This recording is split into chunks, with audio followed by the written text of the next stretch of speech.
بسم اللہ الرحمن الرحیم نحمدہ ونصلی علی رسولہ الکریم اما بعد۔ کہتے ہیں کہ یہ صبر کا مہینہ ہے نا، کہیں کتاب میں لکھا ہوا صبر کا مہینہ ہے۔ کون سا مہینہ؟ رمضان کا مہینہ۔ تو کیا 11 مہینہ بے صبری کا ہے؟ 11 مہینہ بے صبری کا نہیں ہے کہ یہ صبر کا مہینہ ہے، نہیں۔ اس میں دو بات ہے، جس میں اجازت ہے کہ یہ جائز ہے، یہ کر سکتے ہو، اس سے بھی صبر کرنا ہے، جو پورے 11 مہینے نہیں۔ دوسری بات یہ ہے کہ 11 مہینے میں صبر ہو سکتا ہے، مشکل ہے، حالانکہ مشکل نہیں ہے، سوچنے کا انداز بدلنا پڑے گا۔ لیکن مان بھی لیا جائے کہ 11 مہینہ کچھ مشکل ہوتی ہے، تو رمضان میں یہ مشکل اللہ نے آسان کر دیا، ماحول بنا۔ تو اس لیے یہ مہینہ بھی صبر کا ہے اور 11 مہینہ بھی صبر کا ہے، پوری زندگی ہی صبر کی ہے۔ اس لیے کہ ہم جو چاہیں وہ کبھی ہو نہیں سکتا، کبھی کچھ ہو جائے گا تو فوراً دوسری بات ایسی پیش آئے گی کہ نہیں ہوگا۔ ایک خواہش پوری ہوئی تو دوسری نہیں ہوگی۔ بس سوچنے کا انداز بدل دے کہ ہو جائے تو بھی خوش ہو جائیں اور نہ ہو تو بھی خوش ہو جائیں۔ مثبت سوچ، چاہا ہو گیا تو بھی خوش ہو گئے اور چاہا نہیں ہوا تو بھی خوش ہو گئے۔ تکلیف کی چیز سے سب کو تکلیف ہوتی ہے، اور جو چاہتا ہے دنیا میں ہمارے پاس کوئی تکلیف کی چیز آئے نہیں، یہ اس کی سوچ ہی غلط ہے۔ سب سے محبوب جماعت انبیاء علیہ السلام کی، اور ان میں سب سے زیادہ محبوب آپ علیہ السلام، سب سے زیادہ تکلیف ان کو پہنچائی گئی۔ تو ہم کون ہیں جو ہمیں تکلیف نہ ہو، ہمارے پاس تکلیف نہ آئے؟ لیکن تکلیف نہ آئے یہ نہیں سوچنا چاہیے، تکلیف آئے اور تکلیف نہ ہو۔ مانگنا تو چاہیے عافیت ہی کہ اللہ میں عافیت کے ساتھ رکھیے، لیکن یہاں آئے گی ضرور کچھ نہ کچھ۔ تو تکلیف آئے اور تکلیف نہ ہو، صرف سوچ بدلنا ہے، صرف سوچ بدلنا ہے۔ ایک صاحب کے سر میں بہت درد ہوتا تھا، اور کئی دن نہیں ہوتا تھا، ایک مہینہ نہیں ہوتا تھا، 2 مہینہ نہیں ہوتا تھا، جب ہوتا تھا تو بہت ہوتا تھا، تو پریشان ہوتے تھے، بولے بہت درد ہے۔ تو ان سے کہا گیا بھائی کہ جتنے دن درد نہیں تھا اتنے دن شکر کیا کہ اللہ آپ کا احسان ہے، 3 مہینے کے بعد درد ہوا ہے تو سکون ہوگا کچھ۔ 3 مہینے کے بعد درد ہوا تو سکون ہو جائے گا، کہیں گے یار ہاں 3 مہینے کے بعد ہوا۔ اچھا سر ہے تو دکھتا ہے، اور احساس سے دکھنے کا تو اس لیے پتہ چل رہا ہے۔ آج کل کے زمانے میں تو بالکل ہوا ہی چلی ہے، جس کو دیکھو اس کو کیا کہتے ہیں، جو بستر کو ہو جاتا ہے اور بات چیت بھی نہیں کر سکتا، کچھ حرکت بھی نہیں کرتا، کوما میں چلا گیا۔ آج کل بہت سننے میں آتا ہے کوما میں چلا گیا۔ یہ کوما میں ایک دم سے نہیں جاتا آدمی، کوئی بھی بیماری ایک دم سے نہیں لگتی۔ ہم بے احتیاطی کے ساتھ جو چیز چاہتے ہیں جیسے استعمال کرتے ہیں، جتنا چاہتے کھاتے ہیں، جس وقت چاہتے کھاتے ہیں، اور جس وقت ہمارا جو جی چاہتا ہے کرتے ہیں، تو یہ سب بیماریاں لگتی ہیں۔ ہر دن کچھ نہ کچھ اثر ہوتا رہتا ہے، کچھ دن کے بعد جب اچھی طرح، اسی طرح سے جیسے کہ کوئی آدمی درخت لگا دے، آم کا درخت، تو پہلے تو بہت دن تک بیج نظر ہی نہیں آئے گا، تو لگانے والے کو شہری آدمی کہے کہ آپ بھی عجیب آدمی ہیں، آپ کس کا انتظار کر رہے ہیں، کتنے دن ہو گئے، کہیں کچھ تو دکھتا ہی نہیں۔ تو اس نے کہا نہیں ہے، دکھے گا، ہمارا تجربہ کہتا ہے دکھے گا۔ تو پھر ایک چھوٹا سا پودا باہر آتا ہے اور وہ پودا اعلان کرتا ہے، وہ آتی ہے ایک اعلان کرتا ہے کہ مجھے دیکھ کر اللہ کی قدرت کو پہچانو، مجھے دیکھ کر بے نام و نشان تھا اور اتنا کمزور ہوں کہ تمہارا چھوٹا سا بچہ انگلی میں لے لے تو مسل دے گا، لیکن زمین کو پھاڑ کر میں باہر آ گیا ہوں، اللہ کو پہچانو۔ پھر دھیرے دھیرے بڑا ہو جاتا ہے، پھر اس میں پھل آنے لگتے ہیں۔ اور درمیان میں ایک بات کہہ دوں، پھلدار درخت کو اگر تمہاری اپنی جگہ ہے، اپنا گھر ہے، تو باؤنڈری وال پہ نہیں لگانا، ورنہ پتھر کا انتظار کرنا۔ تمہیں پتھر نہیں پڑے گا، تمہارے بچوں کو پتھر ملنے والا ہے۔ نیم کا درخت لگا دو گے تو اچھی ہوا بھی آتی رہے گی، مختلف باتیں آتی ہیں، تو کہنے میں کوئی حرج نہیں ہے، سب نفع کی باتیں ہیں۔ تو نیم کی پتیوں سے ٹکرا کر جو ہوائیں آتی ہیں نہ جانے کتنی بیماریوں کو روک دیتی ہیں، نہ جانے کتنے ایسے جراثیم جس کی وجہ سے آدمی بیمار ہوتا ہے، صرف نیم کی پتی اور اس کے اندر جو اللہ نے طاقت رکھا ہے، جو صفات رکھا ہے، اس کی وجہ سے بیماریاں دور ہو جاتی ہیں۔ تو پہلے تو ایسا ہی تھا، سب بہت، ہر دروازے پر درخت ہوتا تھا، نیم کا ضرور ہوتا تھا، وہی دتون ہوتی تھی، یعنی وہی مسواک ہوتی تھی، کسی کے دانت میں درد ہوتا ہی نہیں تھا، کوئی ڈینٹسٹ ڈھونڈ تو ملتا ہی نہیں تھا، ڈینٹسٹ بچپن میں ڈینٹسٹ نہیں ملتا تھا، کیونکہ دانت کا مرضی کسی کو نہیں لگتا تھا۔ صبح ہر ایک آدمی کے ہاتھ میں مسواک ہوتی تھی، کوئی بھی جس کو دیکھو نیم کی مسواک کر رہا ہے۔ مضبوط دانت ہوتے تھے، مضبوط دانت تھے تو کھانا خوب چبا کر کھاتا تھا، کھانا چبا کر کھاتا تو ہضم آسانی سے ہوتا تھا، ہضم آسانی سے ہوتا تو طاقت اچھی بنتی تھی، طاقت بنتی تھی، اچھی جگہ استعمال کر لیتا، غلط جگہ استعمال کر لیتا۔ اور ایمان والا تو اچھی جگہ استعمال کرتا ہے، وہ جان کر غلط نہیں کرتا، نفس شیطان کھینچ لیتا ہے تو پھر وہ توبہ کر لیتا ہے کہ اللہ پاک مجھ سے غلطی ہوئی، اور معافی میں اللہ کو دیر نہیں لگتی، معاف کر دیتے ہیں۔ تو درخت کا پھل بھی تو بہت دنوں کے بعد دکھائی دیتا ہے، ایسے ہی ہماری ہر چیز، ہر عمل کا ایک پھل ہے۔ کھانا کھاتے ہیں، نہانے چلے جاتے ہیں، دیکھو کتنے لوگ نہاتے ہیں، کھانا کھائے نہانے چلے گئے۔ ارے بھائی ہمیں تو بچپن سے ماں باپ نے کب پہلے نہا لو پھر کھاؤ، ہم نہ طب کے اصول جانتے تھے نہ بیان ہوتا تھا، لیکن کھانا نہیں، پہلے نہاؤ، بھوک بہت لگی اماں، بولے بھوک لگی رہنے دو، تم پہلے نہا کر آؤ پھر کھانا دوں۔ اب نہ ماں جانتی ہے نہ باپ جانتا ہے، بچے کو کھلایا اور نہلانے کے لیے بیٹھا دیا، اب آج سے بیماریاں لگنا شروع ہوئیں، لگتی کہ نہیں حکیم صاحب؟ اب جب یہ بہت ساری بیماریاں پال لیتا ہے تو پھر جب اس کی عمر ڈھلنے لگتی ہے، 40 کے اوپر چلا گیا، اب یہ دھیرے دھیرے ایک ظاہر ہونا شروع ہوتی ہے، اب علاج شروع ہوتا ہے۔ تو یہ سب سے بچنے کے لیے پہلے ہی انتظام کر لو نا سب۔ بہرحال کہہ رہا تھا، کہاں سے گاڑی یہاں وہاں چلی گئی ہماری؟ ہاں، کہ سوچنے کا انداز بدلا جائے۔ تو سر کا درد، تو سر میں درد 3 مہینے کے بعد ہوا تو 3 مہینہ شکر کرنا چاہیے نا کہ اللہ آپ کا احسان ہے کہ اتنا شدت کا درد ہوتا ہے لیکن 3 مہینے سے نہیں ہوا۔ تو شاید اس شکر پر ہی اگلا درد نہ آئے، کچھ اور آئے، الگ بات ہے، اللہ عافیت دے، اور پھر آ بھی گیا درد تو یہ سوچ لیں بھائی کوما میں نہیں ہے، کہاں یہیں تھے نا ہم لوگ، کوما میں جانے سے اللہ حفاظت فرمائے۔ ہاں، جتنی دیر گناہ میں رہتے ہیں اتنی دیر ایمانی کوما میں چلے جاتے ہیں، یعنی ایمان سے ہٹ جاتے ہیں اور کوما میں چلے جاتے ہیں۔ ایمان کا جو تقاضا ہے اس کے تقاضے کو پورا نہ کر کے کوما میں چلے گئے، کوما میں جانے کے بعد سمجھ بوجھ، عقل اور اس کی خود کی صلاحیت سب ختم ہو جاتی ہے۔ ایسی گناہ کے وقت میں یہ سب ہو جاتا ہے، اس لیے گناہ کے موقع پر جو ایک بات بار بار کہی گئی، اللہ ہمیں بعمل بنائے، کہ بہت فائدہ ہوا لوگوں کو۔ بلکہ یہاں تک کہ ایک بزرگ یو پی سے آئے اور آ کے مجھ سے کہا تم نے یہ بات ایسی کہا تو میں گھبرا گیا، میں نے کہا حضرت غلطی ہوئی تو میں توبہ کر لوں گا، کون سی بات ہے، اعلان کر دوں گا، پھر تو بیان جاتا ہے، اعلان کروں گا یہ بات میں نے غلط کہا۔ انہوں نے کہا نہیں، اس سے مجھ کو بہت نفع ہوا۔ میں نے کہا اچھا کیا بات ہے وہ؟ کسی نے علاج پوچھا تھا طالب علم نے کہ گناہ کا تقاضا ہوتا ہے تو اس وقت کیا کرنا چاہیے، حرام کا تقاضا ہوا تو کیا کرنا چاہیے؟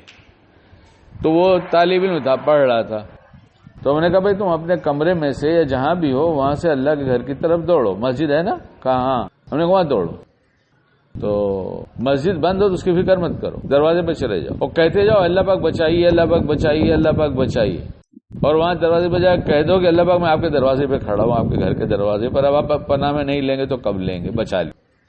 تو انہوں نے کہا مجھے بہت فائدہ ہوا اس سے۔ تو صلی اللہ علیہ نبی وسلم، سوچنے کا انداز کہ ہم قوما میں نہیں ہیں، ہمارے سر دکھتا ہے قوما میں نہیں، بہت نفع ہو جائے گا۔ کوئی بھی تکلیف آئی ہے اس سے پہلے وہ تکلیف نہیں تھی، کتنے دنوں تک نہیں تھی یہ سوچا جائے، کتنے سالوں تک نہیں تھی یہ سوچا جائے، اور جب یہ سوچیں گے تو خود کہیں گے ہاں اتنے دن سے تو میرے پاس یہ تکلیف نہیں تھی، اللہ وہ آپ کا بڑا احسان، اتنے دن بچایا، کمزور بندہ ہوں، آپ اس کو بھی دور کر دیجئے۔ تو جتنی دیر کے مقدر کیے رہے گی وہ، لیکن ناشکری نہیں ہوگی، صبر اور شکر دونوں ہو جائے گا، تو مقصد تو یہی ہے کہ تکلیف دور ہو جائے اور سکون حاصل ہو جائے۔ تو سکون تو حاصل ہو ہی جائے گا، جس کا جی چاہے کر کے دیکھ لے۔ ایک صاحب بیمار رہتے ہیں، ان سے کسی نے پوچھا سنے آپ بہت بیمار رہتے ہیں؟ کہا غلط خبر پہنچی. کہا نہیں تو ایک دو آدمی کو جھٹلاؤں گا، جس کو دیکھو وہی کہتا ہے بیمار رہتے ہیں. کہا بالکل غلط خبر پہنچی ہے. کیا کیوں غلط پہنچی؟ آپ نہیں بیمار رہتے؟ کہنے لے بیماری کا تھوڑا سا نمونہ بھیجا اللہ پاک نے. یہ جو بیماری ہے یہ ایسی ہے ایسی ہے ایسی ہے، آدمی یہاں تک پہنچ جاتا ہے، تو میرے پاس تھوڑا سا نمونہ بھیجا ہے. تو میں سیریس مریض تو ہوں نہیں، تو کہے گا مریض ہوتا بیمار ہوتا تو اسپتال میں ہوتا، میں تو اپنے گھر میں رہتا ہوں اور تم سے بات بھی کر رہا ہوں. اور یہ بیماری جو تھوڑی دیر کی ہے، اس کو اگر میں بتا دوں کیا کیا بیماری ہے تو دیکھو گناؤں گا، مجھے یہ تکلیف ہے یہ تکلیف ہے یہ تکلیف ہے یہ تکلیف ہے. کتنے سیکنڈ لگے؟ کہا 15 سیکنڈ. بولے 15 سیکنڈ کی تکلیف ہے اور باقی سب راحت ہی راحت ہے، تو چین سے رہے گا کہ نہیں آدمی؟ شیطان ہمیں ہماری تکلیف کو بار بار دکھاتا ہے، ہائے بہت تکلیف، ہائے بہت تکلیف، ہائے بہت تکلیف. اس لیے تکلیف بہت تکلیف دہ ہو جاتی ہے. تکلیف رہے گی دنیا میں، لیکن ہمارے سوچنے کا انداز بدل جائے گا تو یہ تکلیف نہیں دے گی. پہلے بھی سنا ہے، آج پھر کہہ دوں یاد تازہ ہو جائے. ایک بزرگ جا رہے تھے، کچھ احباب ساتھ میں بھی تھے، ٹھوکر لگی، گر گئے، آگے کے 2 دانت ٹوٹ گئے. تو اٹھے کھڑے ہوئے کہ اللہ تیرا شکر ہے، تیرا بڑا احسان ہے مولا، تیرا بڑا احسان ہے. تو لوگوں نے کہا حضرت آگے کے 2 دانت ٹوٹ گئے. انہوں نے کہا ہاں دیکھا میں نے، ٹوٹ کے گرے ہی تو میرے سامنے. تو پھر آپ اتنا شکر ادا کریں. بولے 32 میں 2 ہی تو ٹوٹے، اور بھی ٹوٹ سکتے تھے. ان کو بھی درد ہوا ہوگا نہیں ہوا ہوگا، تکلیف ہوئی ہوگی نہیں ہوگی، لیکن سوچنے کا انداز بدلا تو وہی چیز ان کی راحت کی ہو گئی. بیماری مصیبت مانگنے کی چیز نہیں ہے، اللہ سے ہمیشہ عافیت مانگنا چاہیے. ایک جملے میں سب مل جاتا ہے، روز مانگنے سے اللہ عافیت دے دیجیے. عافیت کے ساتھ دے دیجیے. کیسے دے دیجیے؟ عافیت کے ساتھ دے دیجیے. اور جس وقت جو کرنا جیسے کرنا آپ کو پسند ہے، ہم کو وہ ویسے ہی کرنے کی توفیق دے دیجیے. بس اس میں سب چیزیں اللہ سکھانا شروع کر دیں گے. جب روز مانگیں گے تو روز فقیر مانگتا ہے، آدمی دے ہی دیتا ہے، بھگاتا ہے. کتنے ٹائم کہتا ہے، بات کرتے تھے 2 دوست کھڑے رہ کے بات کرتے، اسے کوئی فقیر آ جاتا ہے، دونوں سیٹ جانا بھائی، ارے جانا یار، ارے بات کرنے دینا. تو ایک تو محبت سے بولتا ہے، دوسرا کوئی بھائی ہوتا ہے، اے بتاؤں کیا، وہ کہتا ہے سیٹ دو نا. جس کو غصہ کرتا ہے اس کو بھی بولتا ہے سیٹ دو نا. مانے گا نہیں، یہ مانے گا نہیں، اس کو دے ہی دو ہے. اور ایک دفعہ دیکھا ایک بھائی کے پاس کھڑا تھا، محلے میں رہتا، ہر محلے میں ایک بھائی ہے، جس محلے میں چلے جاؤ ایک بھائی ہے. تو کوئی نئی بات تو نہیں، کوئی میری بھائی کی دوستی نہیں. بھائی کو تو اس لیے سلام کرتا آدمی، بھائی سانپ کو دیکھ کر کھڑا ہو گیا تو ایک سانپ سے کہ آئیے آپ کا استقبال کر رہا ہوں، ویلکم، یہ تھوڑی کر رہا ہے. وہ تو بولتا ہے کاٹے نیچے جلدی کھڑے ہو کے بھاگنے کی تدبیر کرو. ایسے بھائی کو سلام کر کے نکل جاؤ. اب بھائی نے کہا ارے بھائی سنو تو صحیح، کہاں وہ دکھتے نہیں. میں نے کہا نہ دکھنا ہی مناسب ہے. دھیرے سے کہا، زور سے نہیں کہا. اتنے میں فقیر آ گیا. اس نے کہا دو اللہ کے نام پر، 1 روپیہ دے دو اللہ کے نام پر. تو جس کو بھائی کہتے ہیں نا، کیا صفات ہے ایمان والوں کی. اس نے جیب میں ہاتھ ڈالا، 10 روپیہ دیا. بھائی کہتے ہیں ارے ایمان والا ہے، خوبیاں تلاش کرنے کی عادت ڈالو. خوبیاں، اس کے اندر کیا خوبی لے لو، اس کے اندر کیا خوبی لے لو. کمپیوٹر میں جو فیڈ کر دیتے ہیں وہی نکلتا ہے. جس کو دیکھا سب کی خوبی لے لیا، بس حد تک 10-20 خوبیاں لے کے گھر چلے گئے. اس کو سمجھتے نہیں. ہاتھ میں سامان لے کر جاتے ہیں تو سمجھتے ہیں ہم خرید کے لے کے آئے، بہت اچھی چیز ہے. ارے خوبیاں سب سے اچھی چیز ہے جو اللہ کو اچھی لگتی ہے، چلتے پھرتے ملتی ہے، مفت ملتی ہے. صرف سوچنے کا زاویہ بدلنا ہے. اور مانگنے والے کو تو ایسا ملتا ہے کہ ایک بات اور یاد آ گئی، سنا دوں؟ حاضر سناؤ؟ تو پہلے فرنٹی آئی تھی ماروتی کی، پھر زین آئی تھی، اور یہ دونوں بہت چھوٹے قد کی تھی. اس کی ہائٹ نہیں تھی. فرنٹی میں بیٹھے تو ایسے لگتا ہے زمین ہی میں بیٹھ گئے. تو اس وقت ہم لوگ کے پاس ایک گاڑی زین تھی، اور میرے پارٹنر اور میں دونوں گاڑی سے جا رہے تھے کہیں کولابا کی طرف. تو وہاں ایک سگنل پہ گاڑی رکی، وہ لمبا سگنل ہوتا ہے. تو گاڑی ہماری بالکل رائٹ سائڈ پہ تھی سگنل کے. تو وہاں وہ آئی لینڈ ہوتا ہے نا، ڈیوائیڈر، اس کے اوپر ایک چھوٹی سی بچی، جس کی گردن ہماری اس کے ونڈو تک آ گئی تھی ایسی. تو وہ بولے سیٹ دو نا کچھ، تو گاڑی پارٹنر چلا، انہوں نے کہتے ہیں معاف کرنا. ہم لوگ کئی میٹنگ میں جا رہے تھے، بالکل اسی میں انہماک تھا، معاف کرنا. وہ اپنی صدا لگائی جا رہی تھی دو نا، تو انہوں نے کہہ دیا ایسے بے خیالی میں، کہا چھٹا نہیں ہے. تو اس نے ڈیش بورڈ پہ چھٹا پڑا تو اس نے کہا ہے نا چھٹا، تو مسکرائے اور دے دیا. اللہ تو ہر وقت دینے کو ہی تیار ہے. گناہوں سے بچنا ہمارے لیے مشکل کام ہے، اللہ کے لیے کوئی مشکل نہیں. پکارے جب گناہ کا تقاضا، اللہ بچا لیجئے. اور ایسے جس موقع پر آپ کو جس انداز سے پکارنا چاہیے ہمیں توفیق دے دیجئے. ارے ہماری یہ تکلیف بھی دور کر دی، آپ کے لیے کیا مسئلہ ہے. اس لیے یہ ویسے بھی صبر کا مہینہ ہے، رمضان کا مہینہ صبر کا مہینہ ہے، لیکن پورے 11 مہینہ نہیں، پوری زندگی ہی صبر کے لیے دی گئی تھی کہ صبر کرتے رہو. اس لیے کہ جب تکلیف ہوگی اور تم میری طرف متوجہ ہوگے اور صبر کرو گے تو تمہیں میں مل جاؤں گا، یعنی اللہ مل جائے گا. کوئی آدمی سوال کر رہا ہو 1 روپے کا اور اس کو 10 مل جائے تو کتنا خوش ہو جائے گا. 10 مل جائے تو کتنا خوش ہو جائے گا. سوال کر رہے تھے یہ تکلیف دور کر دے، اللہ پاک نے کہا میں ہی مل گیا، تو نے صبر کیا تو. اور ابھی تو ایک کتاب میں پڑھ کر آیا ہوں کہ روایت میں ایسا لکھا ہوا ہے، نیچے حوالہ بھی اس کا، اب میری زبان ہے، کہ اگر بندہ بیمار ہو جاتا ہے اور لوگ مزاج پرسی کے لیے آتے ہیں، پوچھنا بھی چاہیے، فرشتے دعائیں کرتے ہیں کہ، اور آگے پوچھتے ہیں کیا حال ہے کیسے ہو، تو ناشکری نہیں کرتا، ناشکری نہیں کرتا. وہ صبر کے ساتھ، شکر کے ساتھ اللہ کی تعریف کرتا ہے، وہ کچھ باتیں کرتا ہے ایسی، تو اللہ کو بہت پسند آتا ہے کہ میرا بندہ ناشکری نہیں کرتا، صبر کرتا ہے. اور میں نے جو کچھ دیا ہے میری طرف سے ہے، اس پر خوش بھی ہے کہ میرے اللہ نے دیا ہے. کس نے دیا ہے؟ اس کو یہی پسند ہے تو اس نے دے دیا ہے. اور بیماری میں تو گناہ معاف ہوتے، یہ بڑا کام ہے. صبر سے اللہ مل جاتا ہے، یہ بھی فائدہ، اور بہت فائدے اس کے. تو اللہ تندرست رکھے، کسی کا محتاج نہ رکھے.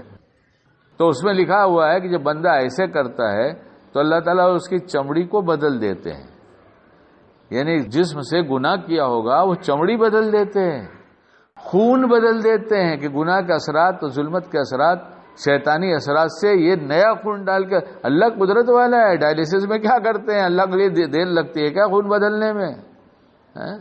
خون بدل دیتا ہے. اور اگر مر جاتا ہے تو اپنی رحمت سے ڈھانپ لیتا ہے، اس کو جنت دے دیتا ہے. کتنے فائدے ہیں. صرف سوچ بدلنا ہے. کیا کرنا ہے؟ سوچ بدلنا ہے. اللہ ہمیں وہ سوچ دے جو اللہ کو پسند ہے، وہ عمل دے جو اللہ کو پسند ہے، وہ کردار دے دے جو اللہ کو پسند ہے، وہ گفتار دے دے جو اللہ کو پسند ہے، کہنے سے زیادہ بعمل بنا دے. اللہ ہم سب سے راضی ہو جائے.